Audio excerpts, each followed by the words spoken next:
Come on. If somebody were to ask me what Clinton was made out of, I would probably say Casey's pizza boxes and stray cats. That would just be knee-jerk, the first thing that come to my mind. I would say used condoms if I thought anyone in Clinton used condoms. I don't think they do. A lot of unwanted children, I'm gonna leave it at that. You know what, I love Clinton. I feel safe in Clinton. The one thing that you can guarantee in Clinton, we don't have to worry about Clinton being attacked by, like, ISIS or anything like that. ISIS isn't sitting around plotting against Clinton, Indiana, like, ooh, Clintonians, your immigrant fountain is fucked. The State Farm office of Bob Burkett. Is that my ISIS impression? It's a little animated. Kind of sounds like Rocky and Bullwinkle. Nobody's afraid of my ISIS impression, not even a little bit. But I love Clinton. So, guys, Patrick was talking about working at a call center earlier, and I can identify with that. About 5 or 6 years ago, I came to the realization that I had no practical skills whatsoever to offer an employer. And I've got the body of a middle-aged lesbian with osteoporosis, so factory work is just out of the question. And I couldn't find anybody that appreciated my knowledge of all of Joe Pesci's films, so call center it was. I worked for AT&T's call center. And I don't know if you've ever worked for a call center, but it's a fucking nightmare. Especially AT&T's call center, because you're taking calls from people who have probably never been more mad at AT&T in their life. And they're talking to somebody who is underpaid, unqualified, and does not give a shit about their problem. I fucking care less. I would play tic-tac-toe on my little sketchboard with my neighbor while somebody was freaking out about their phone bill. The only good thing was, just the fact that I spoke plain English gave me a leg up with whoever was on the other end of the line. They're like, all right, we're up to a good start already. One other good advantage that I had is I had $250 of AT&T's money that I could give anybody every call for whatever reason, which was a mistake that the company made to give us that ability, the people that worked at Oellig.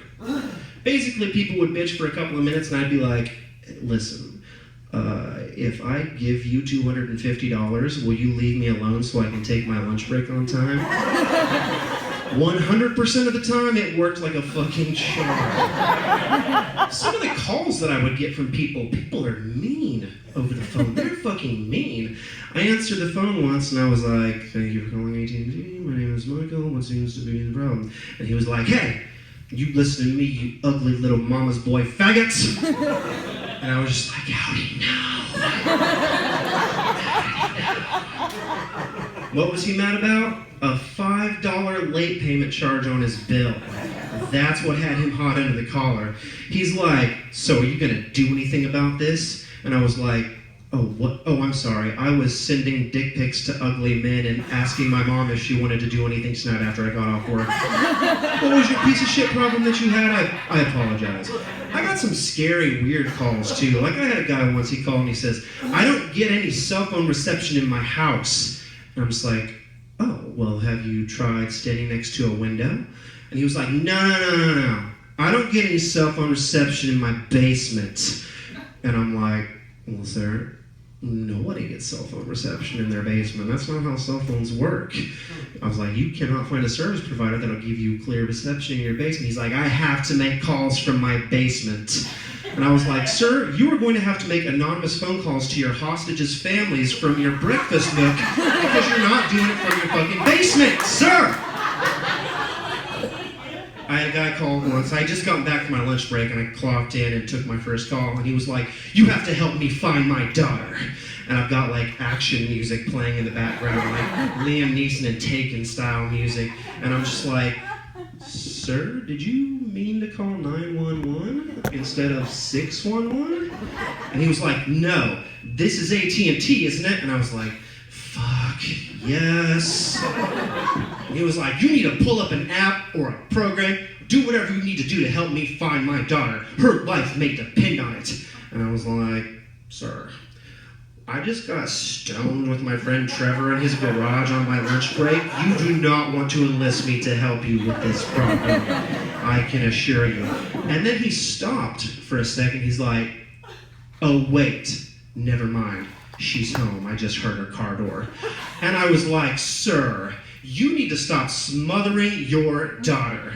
At this rate, she's going to go to college with daddy issues and this need to act out, and she's going to be fertile soil for creeps like me. Congratulations, sir. You just got your daughter fucked by me. How do you feel about that? I didn't say that. I obviously wanted to say that. So I was making a deposit in my bank account the other day, which is rare these days. So I was pretty excited about it. I was like, making a deposit, I was just super psyched. So for the first time in my life, I wanted to see what my balance looked like, because typically I never want to see what my balance looks like. I have no interest whatsoever. I see my balance pop up on the ATM typically, and I'm like, it's like Raiders of the Lost Ark. I feel like if they open the Ark, I'm gonna melt. So I was like, no, I'll see my balance, fuck it. I saw my balance way fucking lower than it should have been. I was like, no, there's some bullshit going on. There's no way this is actually true. So I called the bank lady, and I said, bank lady, I got a bone to pick with you. There's no way my balance is this low. I was like, I want you to read to me all of the transactions that have taken place since my last deposit. And she was like, all right, bring it, you little bitch. You can see how I feel about this interaction by how I'm describing it. So she sits down, she pops her knuckles, made me realize very quickly that I made a mistake in asking her to do this. So she starts reading off my transaction. She's like, bar, liquor store, bar, liquor store, bar, liquor store, liquor store, liquor store. And then she says to me, liquor store 3 times in one day? And I was like, when did my mom start working at First Financial? Is that what's happening here? She was like, oh, now we got a sex shop. And I was like, oh, uh-oh. She's like, looks like you bought a dildo. And I was like, it shows you that? And she's like, no, I just guessed. I don't like your voice. And I don't like you. And I was like, bitch? That last part didn't happen. The rest of it happened. I was like, all right, mate, I get it. I get your point. I'm going to take my business online to the internet, which is so fucked up, it couldn't care about my trivial drinking problem. Internet's like, dude, I got girls shitting in Dixie cups and eating it out of each other's assholes. Your drinking problem is a blip on the radar to me. So one of my favorite things in the world is history. I love history. I love studying different historical eras. I've got some favorites too. Like one of my favorites is the Roman era. I love the Roman era of history. I like to picture myself as a gladiator, like swinging a sword and kicking motherfuckers to the ground and just beating ass. And then I stop and I think to myself, Michael, come on. Take a look at yourself. Take a look at your life. Take a look at your body. If you were alive in the Roman era, you would have never, ever been a gladiator. You would have been the sex slave to some fat senator sitting up in the pulpit watching the gladiators. You gotta wear a blindfold. You can't even watch the gladiators because that's not for me. And then I stop again and I think to myself, Michael, come on. You ain't got the breeding to be the sex slave to some senator in the Roman era. You'd be getting fucked by the guy selling kebabs in the fucking streets. That would be your life. I also like the golden age of piracy. I love pirates. I think pirates are badass. I always like to picture myself like swashbuckling, capturing enemy pirate ships and all that cool shit. And then I stop and I think to myself again. I say, Michael, come on. If you were alive during the golden age of piracy, you would not be swashbuckling anything. You'd be scrubbing the shit off the deck of that pirate ship, and you fucking know it.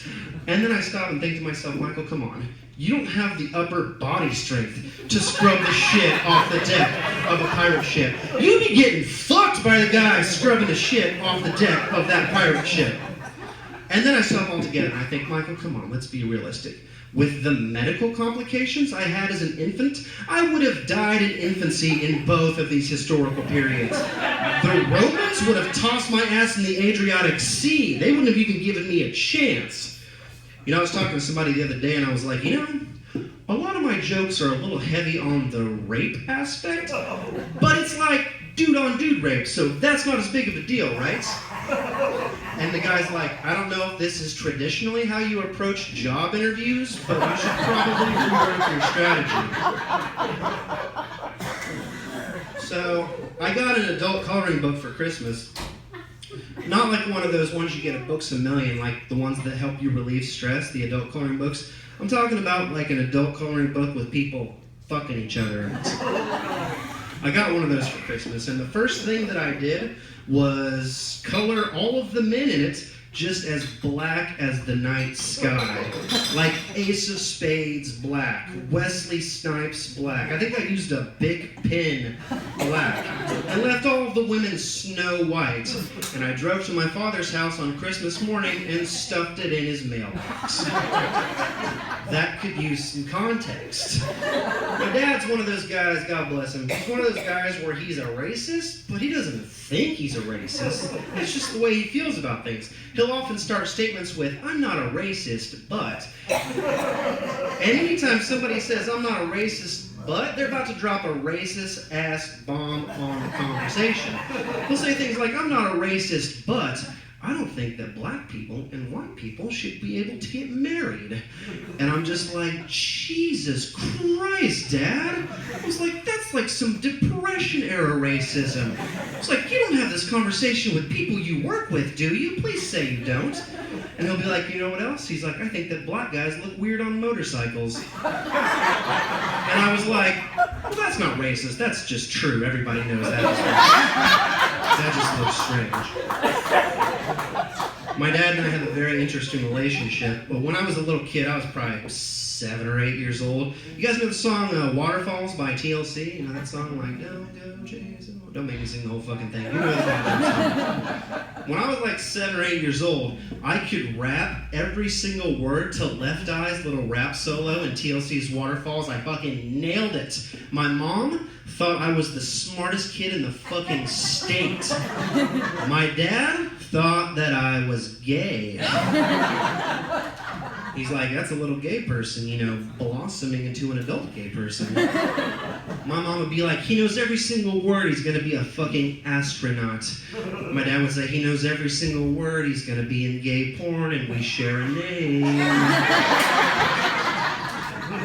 I would be like 12 years old, sitting outside. We had a basketball goal set up. My dad would be like, "You wanna come play basketball?" And I'd look around and be like, "No, I'm fine. I don't want to play basketball. Thank you, Dad. Thank you anyway."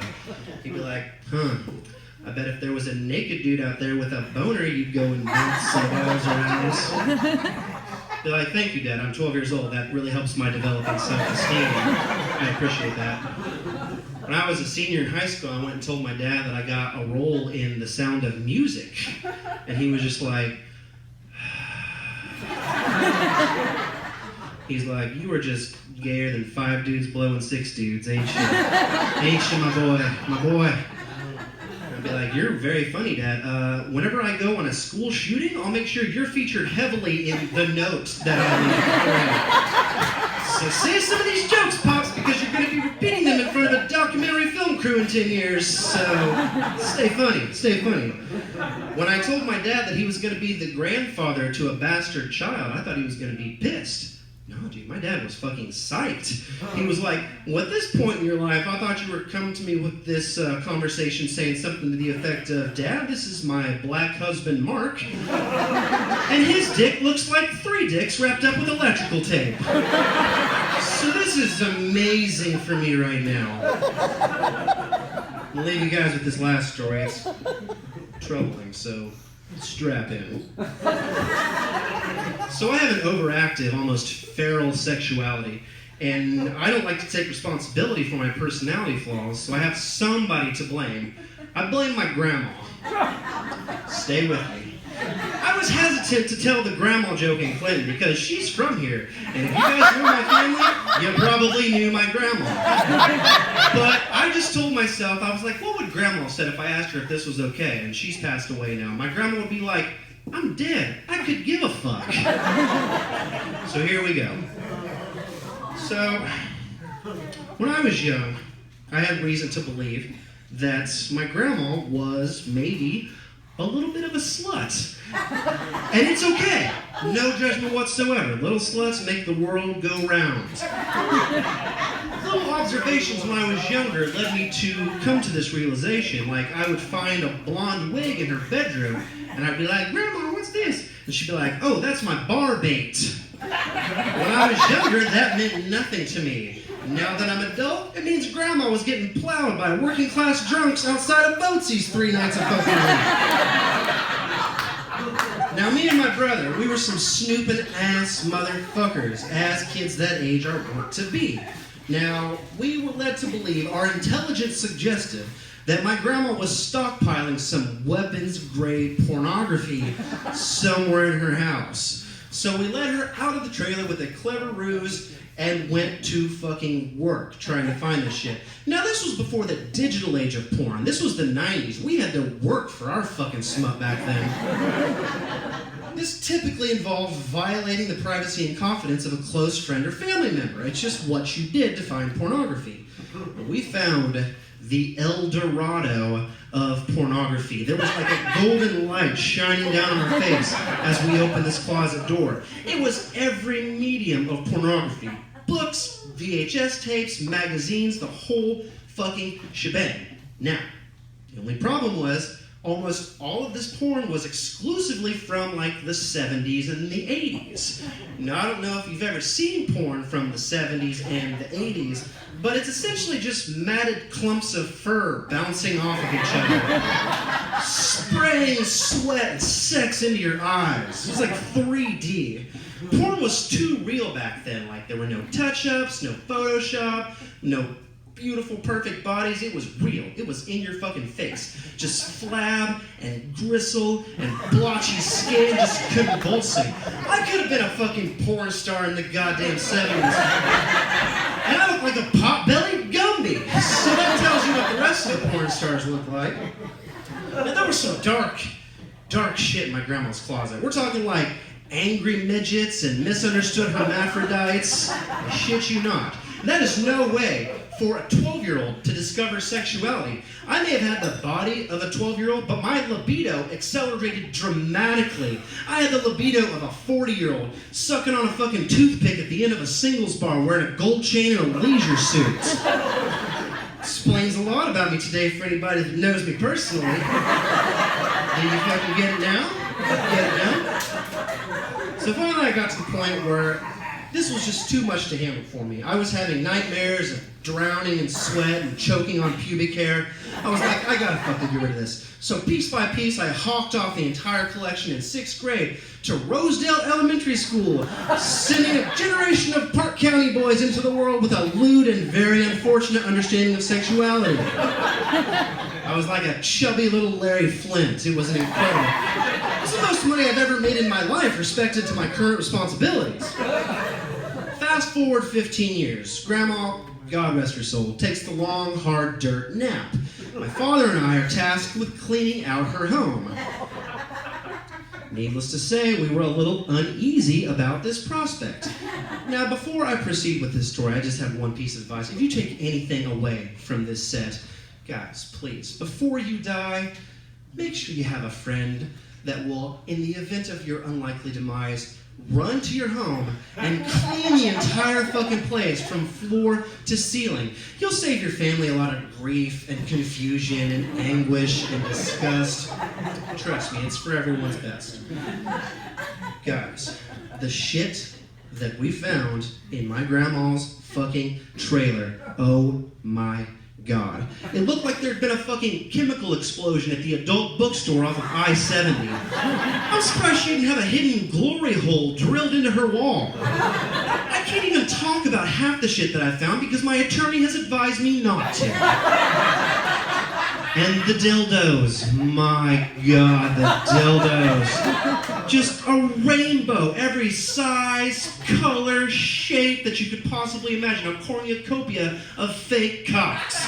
It was incredible. My dad would come in like, found another dildo. And I'd be like, maybe don't pick it up with your bare hands next time.